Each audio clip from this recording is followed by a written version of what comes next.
Hello everyone, welcome back to Silspocats, or welcome to Silspocats, and welcome to one of the first videos I have planned in our very queer month of Pride to give you some recommendations on queer books, queer authors, in different genres and or just various categories that I have devised for myself because I have said so previously in a video.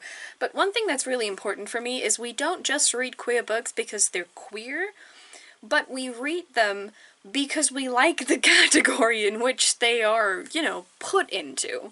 Because queer is not a genre, and I do feel like sometimes we lose the plot there a little bit. It's a similar thing with YA fiction, which is also not a genre. It is an age category, whereas queer books means a book that has some sort of queer elements to it, be that queer main characters, very prominent queer side characters, a queer normative world in which our protagonists may or may not be queer, but, it doesn't really impact their way of living. That has nothing to do with the genre that we're talking about. A lot of people who have not done a lot of research there, for example, do believe that queer books always have to be romance books or have to have a very distinct focus on romance. This is also not necessarily true. Of course, there's some overlap there, considering the fact that a lot of people call something a queer book when there's just queer characters who get together at some point. But again, that does not necessarily have to be the case. So, let's just dive into some of these categories, shall we? So the very first one that I've decided to go with, because, we're just starting out the month. No one tell me that it's been a week.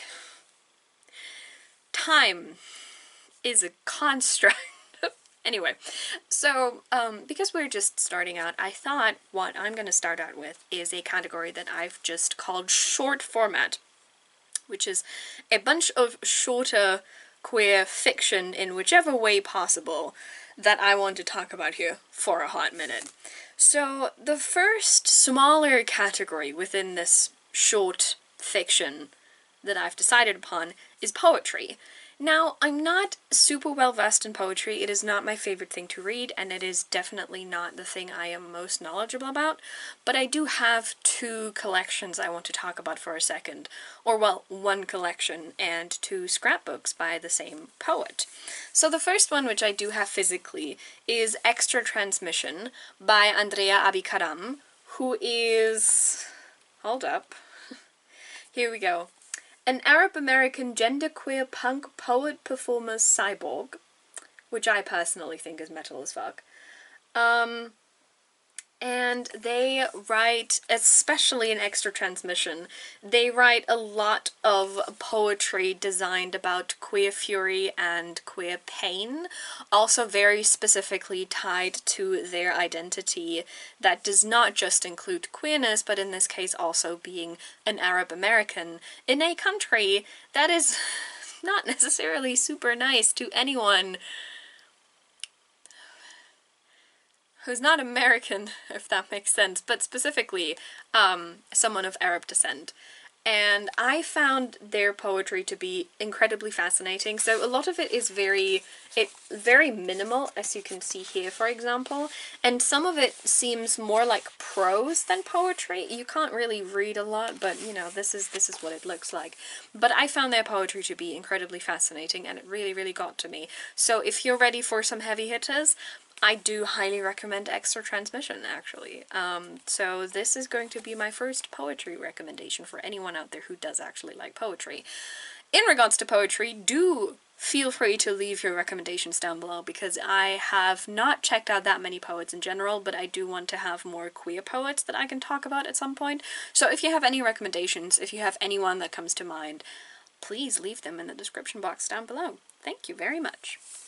And the second one is a good friend of mine from the Philippines. Her name is Saquina Carla Siguyam, and she has published several scrapbooks, two of which I got to read, and I really, really loved them. They're both very short, and you can find them on itch.io for, I think, $1 each or something. I'm going to be linking all of that down below, by the way, so please go check her out, give her some love, because her poetry is genuinely amazing, and I personally really, really loved it.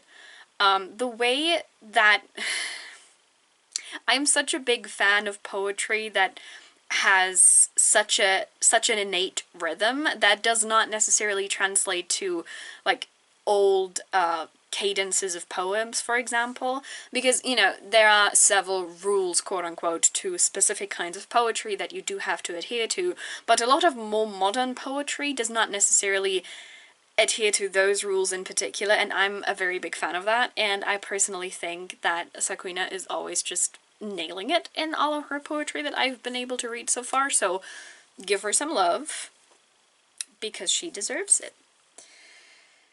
Like I said, I don't have that many poets to check out, so unfortunately this is where we're going to end the poetry section, and we're now going to get into the graphic novel section.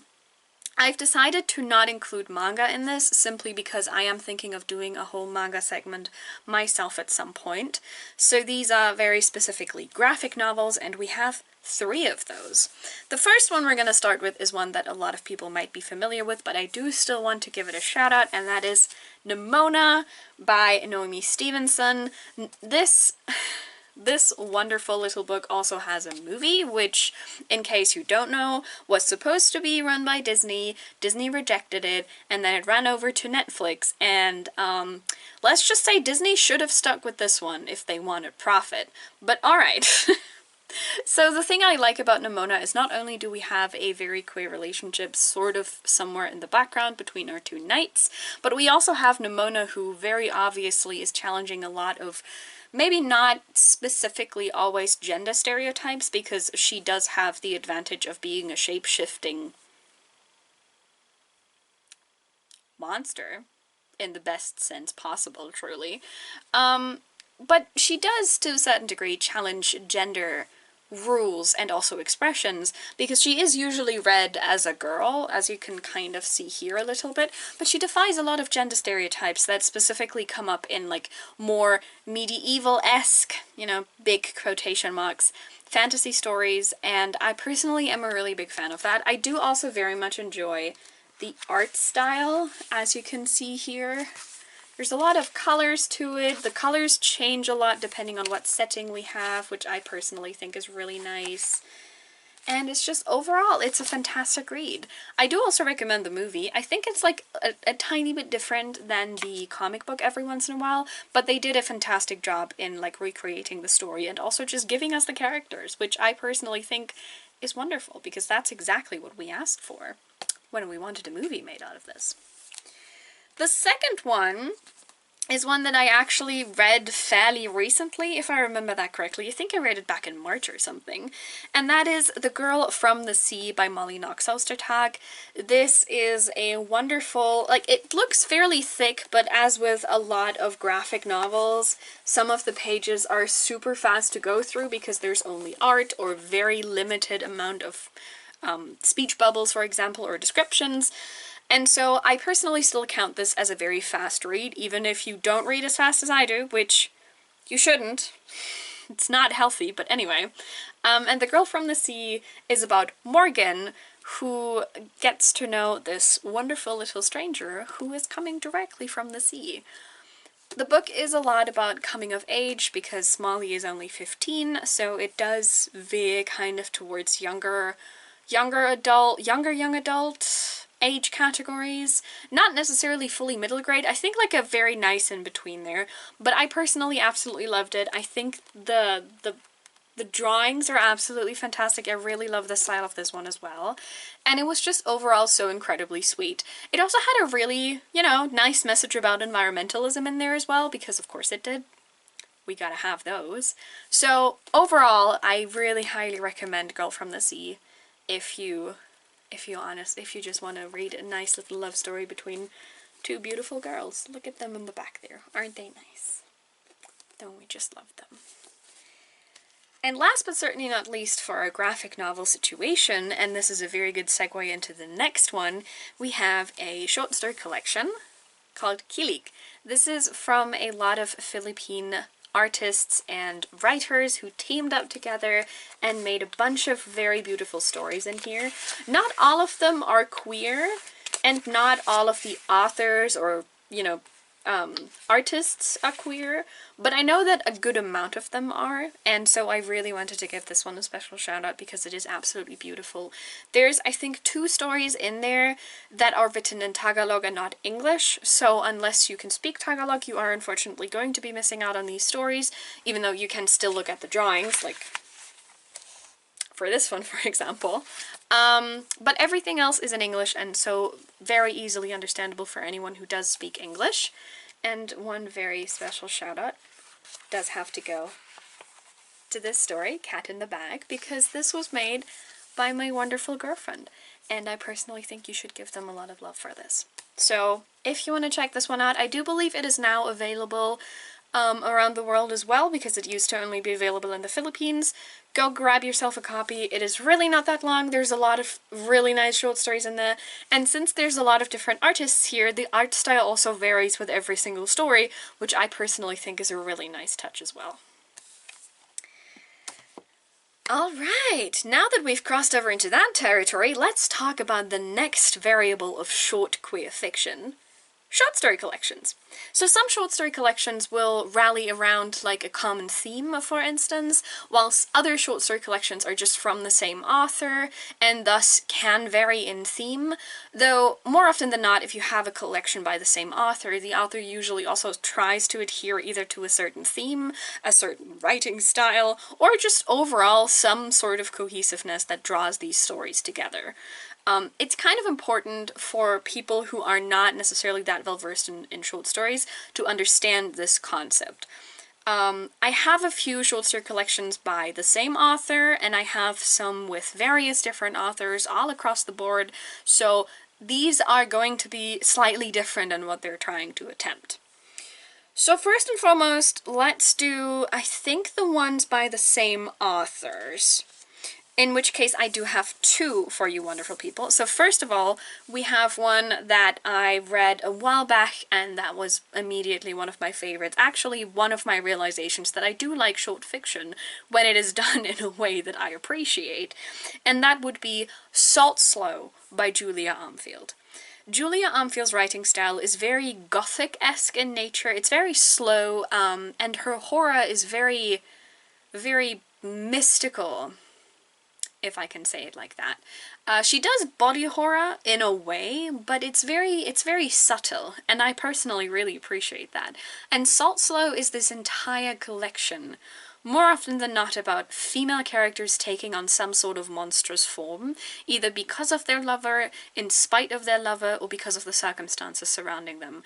If you have never tried Julia Armfield's writing before, I highly recommend you start with Salt Slow, because she's one of those authors who is really able to write short fiction and absolutely nail it. It's beautiful. It's beautiful to look at that. So I highly recommend Salt Slow by Julia Armfield. I do believe it was also her debut, but I could be wrong.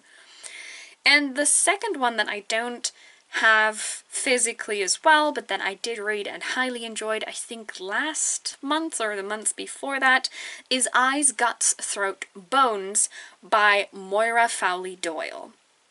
This one is definitely more in the direction of body horror, so if you're a bit squeamish about that, maybe give this one a pass. But if you're not, if you want to have very, very luxurious prose with some horrific views and ideas of what it means to be a monster, or what it maybe means to be a queer monster, or just in general explore queerness and monstrosity side by side, I highly recommend this short story collection.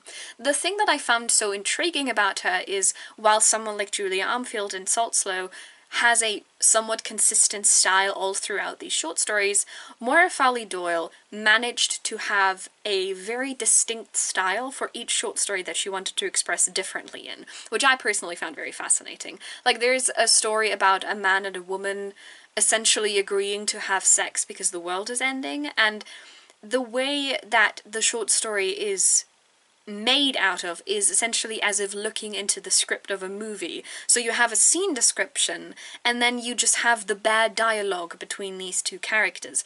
You don't really fully know their names, you don't really fully know the circumstances of what is happening in the world, for example.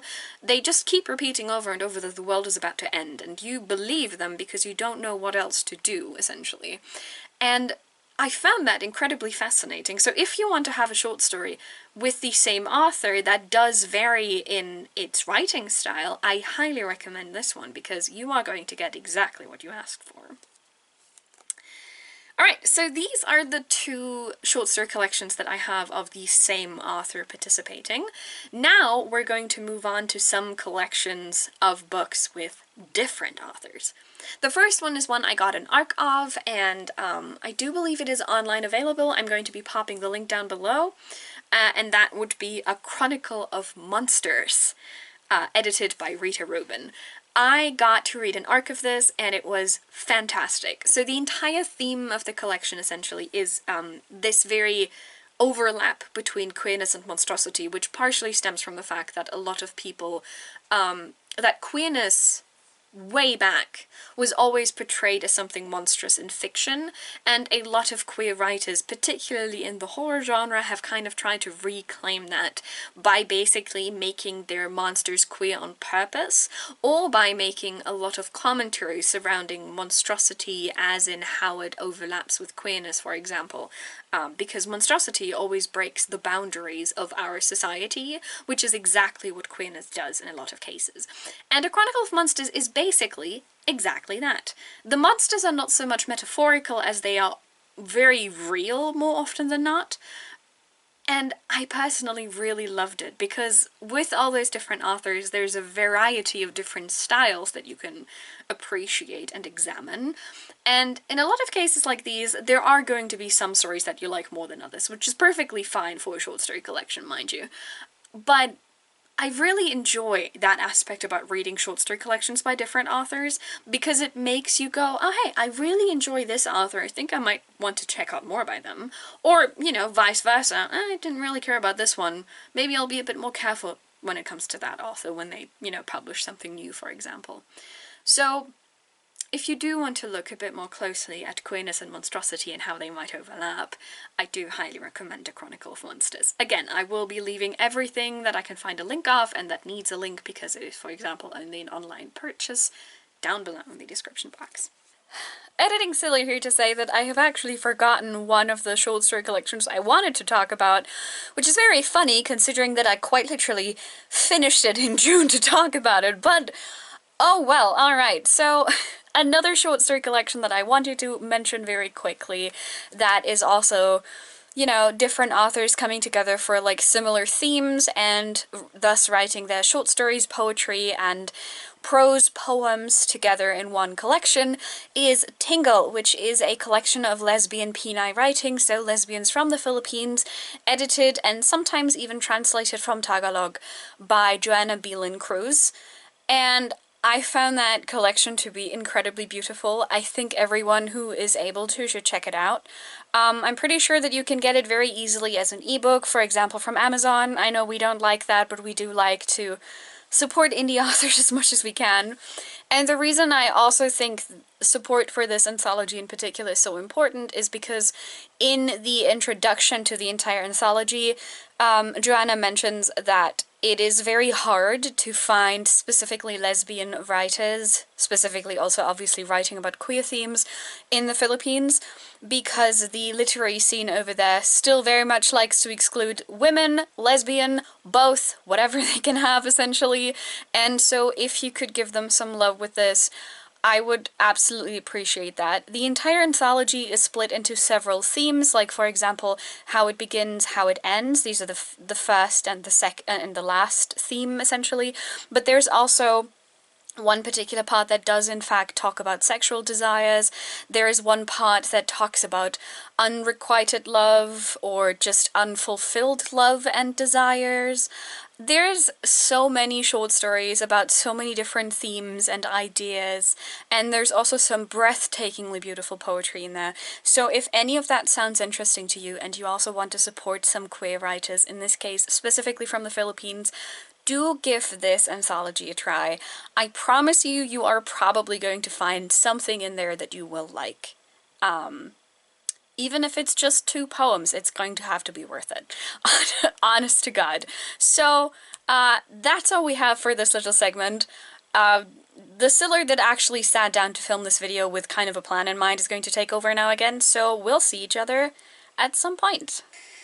And now we have 2 more physical ones, one of which is an actual short story collection, and the other one is just a collection in general. The short story collection I'm talking about is Unspeakable, a Queer Gothic Anthology, edited by Celine Frone. This is, I think it was published in 2020. So it's been a few years, and this is basically, as the title suggests, an anthology of Gothic stories, but every single one of them is queer. This one in particular has 1, 2, 3, 4, 5, 6, 7, 8, 9, 10, 11, 12, 13, 14, 15, 16, 17, 18 stories over a total of 277 pages, so as you can see, a lot of the stories are not necessarily super long, and if you are a fan of Gothic fiction, I do actually highly recommend this one to you. First and foremost, also because the cover is absolutely fabulous, but also because the stories themselves were really, really good. Again, you know, as per usual, there are going to be some stories you might care less about, and then there's going to be some stories that you care more about, or just in general vibe with a bit more, because writing short fiction is honestly very challenging, and I am in awe of every single author who can do it. But yes, if you want yourself some Gothic fiction, but you want a short bite out of it because you don't really care that much for long books at the moment, why not give this collection a go? And like I said, the last one is not necessarily a collection of short stories, and it looks very big and daunting, but I did want to include it here, and that is this one. This is a collection of LGBTQ writing from ancient times to yesterday, chosen and then, you know, collected together by Frank Wynne. This is from an idea that Head of Zeus, which is the publisher for this one, had, where they've published a lot of short stories under certain themes, commonalities such as the author's identity with queerness, the author's identity in terms of where they are coming from, where they're living from, or they have like short story collections about ghosts, they have short story collections that are just crime fiction, for example. And this one, as the title suggests, is for queer authors and queer writings from all the way back to the ancient Greeks until now. I personally found the collection to be fantastic because there's a lot of authors from various different cultures and various different backgrounds, which you can tell, among other things, by the fact that a lot of the fiction in here is actually translated, which I personally think is always a pretty good look. Because more often than not, a lot of countries get left out of the conversation of queer literature, for example, which makes a lot of people assume that they don't have that, either the queerness or the queer authors, which is just patently untrue. So I was really, really happy to see this variety in this collection. So if you're finding yourself wondering, well, you know, what kind of queer writings do we have? I highly recommend this collection. It has poetry, it has short stories, it has excerpts from actual novels, it has diaries, it has letters, it has just about anything and everything. Of course, this is just a starting point. There is a lot more queer fiction out there than you might possibly believe, but it is a very good and thorough starting point. with, I think, let me have a quick look, with almost 600 pages worth of content. Again, it looks very long, and 600 pages is definitely not something to scoff at, especially because the book is really big, but as with every kind of collection, you can just stop in between, take a break, and read something else for a bit, because a lot of the things in here, like, I think the longest are perhaps maybe 20 pages in total, which is usually either an entire short story or just, an excerpt from a novel. A lot of other things are much shorter because there's a lot of poetry in here as well, so you're probably going to be able to entertain yourself for like 5 to 10 minutes max if that's the only reading time that you've allotted yourself for today. And if that sounds like a good idea, I highly recommend to start with this collection in particular. And last but certainly not least, let's talk about some novellas. So again, I have found myself surprisingly in love with novellas if I find them from authors whose writing I like in short format specifically, because I think short format is a lot more challenging than some authors believe. It's not so much about just shortening everything and then just having like 100 pages of something. You have to have a purpose behind the shortening as well, and that's where it gets a little bit challenging in my opinion. But let's talk about the 3 novellas that I absolutely adored. So first and foremost, and this is one I also don't have physically as of right now, but I really do want to have it at some point, we have A Psalm for the Wild-Billed and A Prayer for the Crowned Shy by Becky Chambers. Becky Chambers' writing is like a very warm hug that you need after something in your life has gone to shit. Genuinely, her writing makes me cry, but in the best way possible. A Psalm for the Wild-Billed and A Prayer for the Crowned Shy is, sci-fi, and it's the kind of sci-fi where you are so far into the future that a lot of the technology that you might otherwise assume to be sci-fi is just no longer present, simply because humanity doesn't have a need for it anymore. And we follow our wonderful monk Dex, who decides that their job that they've had so far is just no longer for them. So they become a traveling tea maker, which basically means they make tea for people and then they listen to their worries, and then either give them some advice or just in general listen to them and see if they come up with their own advice, basically.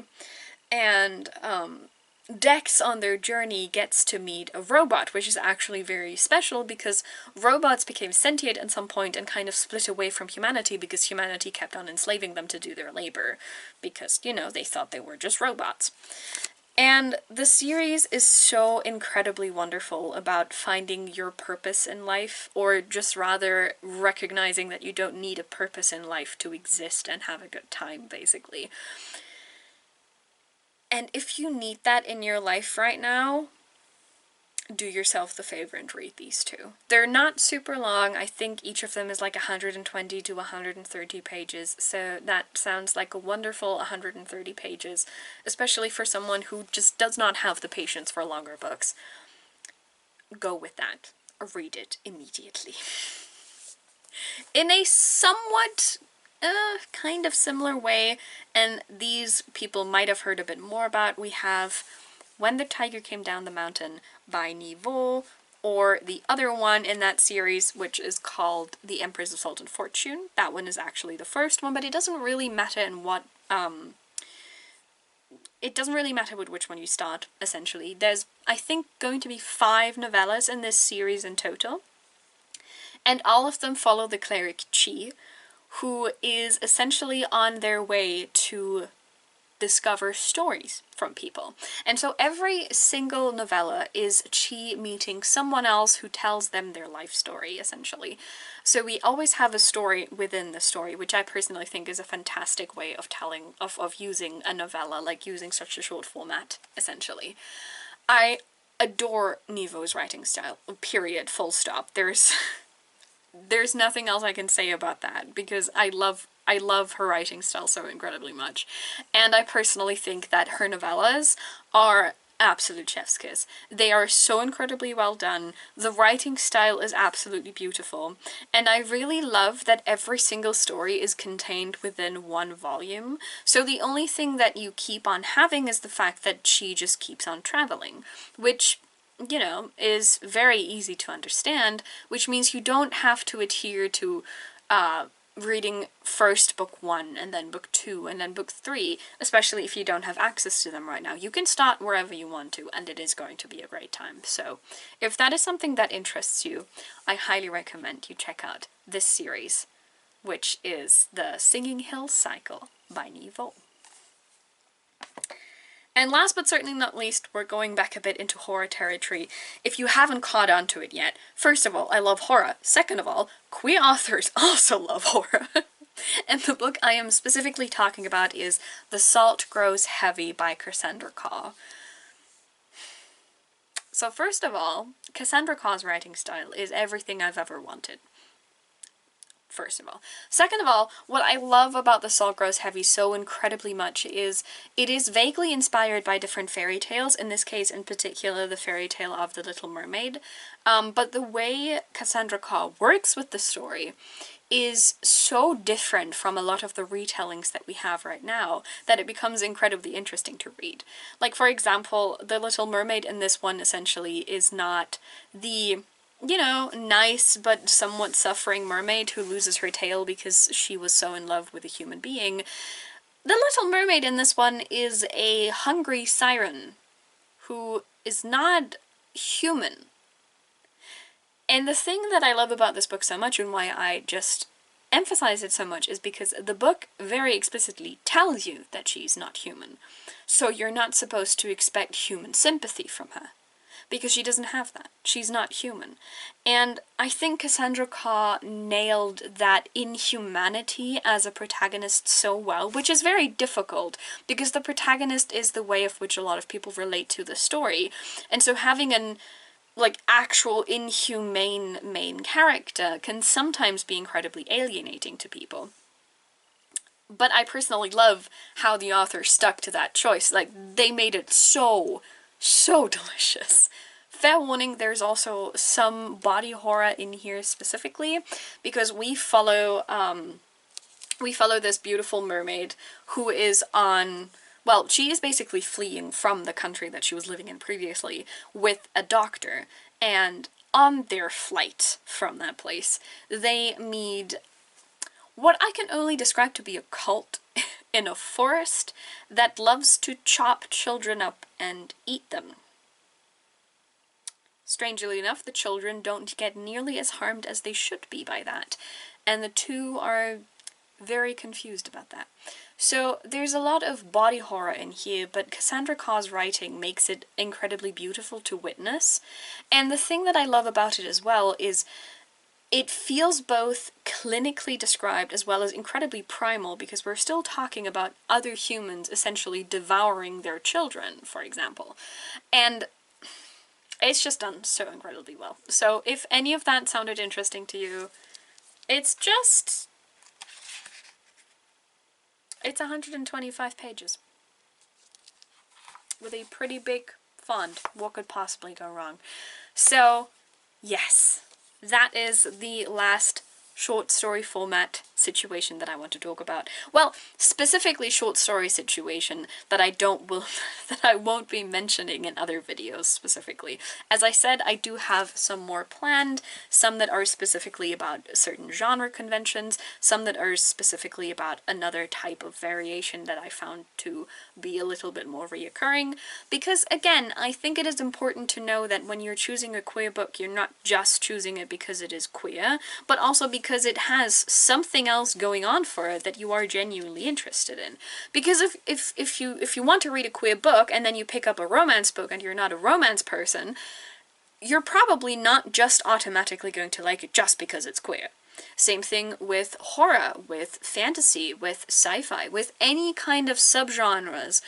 If you don't like the subgenre itself, or the genre itself, or the category itself, you're probably not going to magically like it just because a queer author, you know, took a stab at it. So it's a little bit important to remember that for yourselves, and then choose your next queer books accordingly, especially if you don't necessarily read a lot of queer books already. So, for those of you who already do, I don't need to tell you this because you've probably already figured this out yourselves.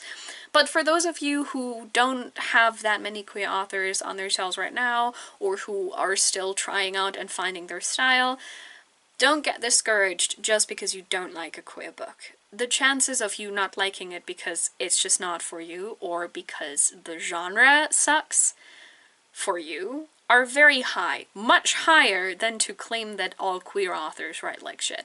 So, with that being said, feel free to leave your recommendations of short fiction specifically in the comments down below. Please also try and add what genre category that short story collection, that novella, the poetry collection is more geared towards, just so people can have a little bit more of an understanding of what they're getting into. And let me know in the comments down below if you've read any of these books and whether or not you liked them. As always, I hope that you guys have a nice reading experience yourself and keep having a nice reading experience, and I will see you guys soon.